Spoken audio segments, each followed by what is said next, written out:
A poltergeist attack is defined by mass and mechanical force. Heavy wooden chairs lurch across the floor, windows shatter. The phenomenon causes physical destruction. The term originates from the German words poltern, meaning to rumble or make noise, and Geist, meaning spirit. From its earliest naming, the phenomenon has been described through its loud auditory disruptions. While traditional hauntings are typically reported as being tethered to a specific location, like an old house or a castle, poltergeist activity is linked to a specific person. Because it follows a living human and interacts with the environment with observable force, the poltergeist moves beyond folklore and into the realm of measurable anomalies. These disturbances appear in the earliest recorded histories. Ancient Mesopotamian texts describe the spirits of the dead returning to inflict physical torment on the living, often as a result of improper burial rituals. In ancient Athens, the Roman author Pliny the Younger wrote of a house plagued by the sounds of clanking chains. According to the account, the activity only ceased after a skeleton was discovered in the courtyard and given a proper burial. By 856 CE in Germany, we see the first reports of unseen forces bombarding a farmhouse with stones. This case established a recurring historical pattern. The physical violence almost always clusters around children and adolescents.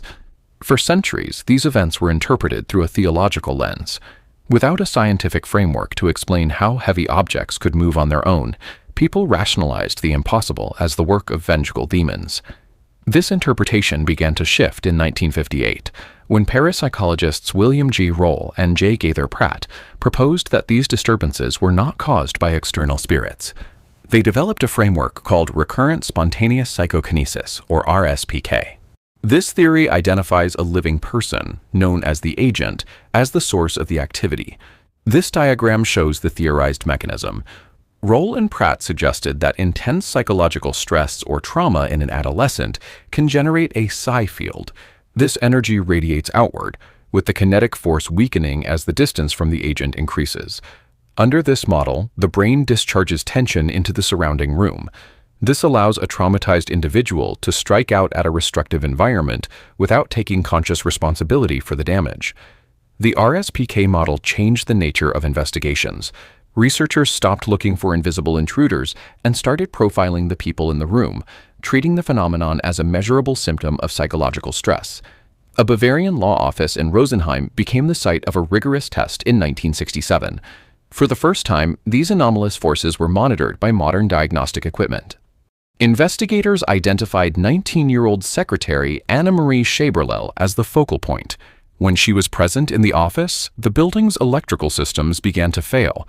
Fluorescent tubes exploded and heavy paintings spun on their hooks. Physicists from the Max Planck Institute installed technical recording equipment and documented massive power surges that had no mechanical explanation. Engineers from Siemens monitored the office phones as they dialed the local speaking clock 6 times every minute. This occurred at a speed that the physical dialing mechanism was incapable of reaching. The Rosenheim case provided a trail of measurable physical data. The disturbances were documented by physicists and engineers, leaving behind evidence that defied the known laws of physics. In 1977, the Enfield case became one of the most heavily documented poltergeist outbreaks in history. Over 18 months, investigators logged roughly 2,000 incidents witnessed by over 30 people. This vital documentation included a sworn police affidavit from WPC Carolyn Heaps. She officially reported watching a heavy chair slide 4 feet across the floor while no one was near it. The activity centered on 11-year-old Janet Hodgson. Audio recordings captured her producing a deep, gravelly voice that identified itself as Bill Wilkins, a man who had died in that house years earlier.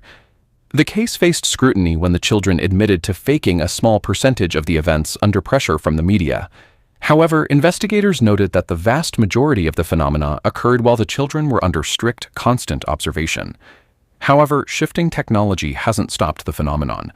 During the 2006 South Shields case, the activity involved manipulated text messages and unprogrammed electronic toys that began to speak on their own. Despite differences in technology and location, the documented common denominator remains a distressed adolescent agent. In 1958, researcher William George Roll catalyzed a paradigm shift. He proposed that the noisy ghost is actually an unconscious expression of a living human agent present in the room. Roll identified this mechanism as recurrent spontaneous psychokinesis, or RSPK. To capture the unexplainable, researchers had to stop pointing their cameras at the empty corners of the room and start investigating the complex architecture of the human mind. The first step of the investigative funnel requires sealing the environment. This establishes a physical baseline that allows teams to systematically rule out mundane explanations. Teams deploy highly sensitive audio and environmental monitoring equipment to capture objective data during spontaneous outbreaks. Investigators often look for 18 Hz infrasound, the fear frequency. It sits just below the threshold of human hearing, making it imperceptible to the ear, but detectable by sensors. Common culprits for this frequency include aging HVAC systems, industrial fans, or faulty plumbing, creating structural vibrations within the walls. Exposure to 18 Hz infrasound subtly spikes cortisol levels in the body. This biological reaction induces extreme irritability and feelings of dread, creating the sensation of a haunted presence without any paranormal cause. Only after advanced technology strips away bad physics, auditory illusions, and fraud does the investigation finally narrow to the psychology of the focal person. Modern investigators utilize the haunted people syndrome model, employing passive smartphone sensors and IoT networks to secretly monitor the behavioral patterns and psychopathology of the human subject. This often reveals a state of transliminality, a heightened permeability where intense, repressed emotional trauma bleeds from the unconscious mind into the external environment. Testing the subject under strain frequently uncovers neurophysiological anomalies, specifically a high ratio of theta to beta brainwaves. Intense neuroelectric discharges get blocked in the brainstem and radiate outward. This acts as a psi wave, interacting with the zero-point energy plenum. It makes the vacuum's random fluctuations coherent, turning its energy into a directed signal pushing against physical objects. These macroscopic physical disturbances function as a physical safety valve, discharging immense, unexpressed human hostility into the room. These redirected neural emissions form what researchers call psi waves. Think of it as a coherent, energetic signal broadcast by a traumatized mind. The theory unites these two concepts. When the chaotic ambient power of zero-point energy intersects with the highly focused biological signal of a psi wave, it produces the exact thermodynamic conditions required to trigger a physical anomaly.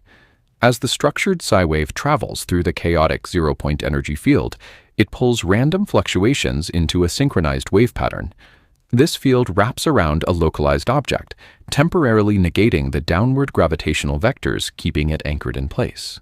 Freed from normal gravitational constraints, the object is effortlessly propelled across the room, fueled by the ambient power of the vacuum.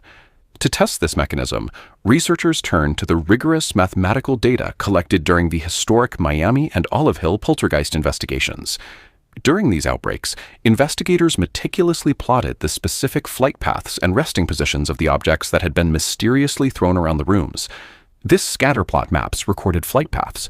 When analyzed, the trajectories precisely matched an exponential decay and inverse distance curve. Unlike a human hand throwing an object in a parabolic arc, this geometry is the mathematical footprint of an electromagnetic field interacting with mass.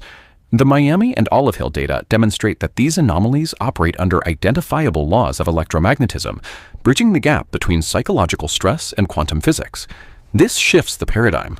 The biological hardware of the human brain cannot generate the raw physical force required to move heavy objects. Instead, the distressed brain generates the highly specific information required to organize the latent physical energy already present in the room. The mind acts as a conductor, organizing a massive orchestra, rather than a laborer lifting a heavy weight. This synthesis of psychological trauma and quantum physics offers a physical framework for events previously dismissed as impossible. It suggests that consciousness is not strictly isolated within the biological hardware of the human skull. Rather, the mind might be directly entangled with the quantum vacuum of the universe itself, capable of interacting with its underlying fields. It implies that in moments of extreme distress, the mind can mobilize the energy of the vacuum to exert physical force on its surroundings.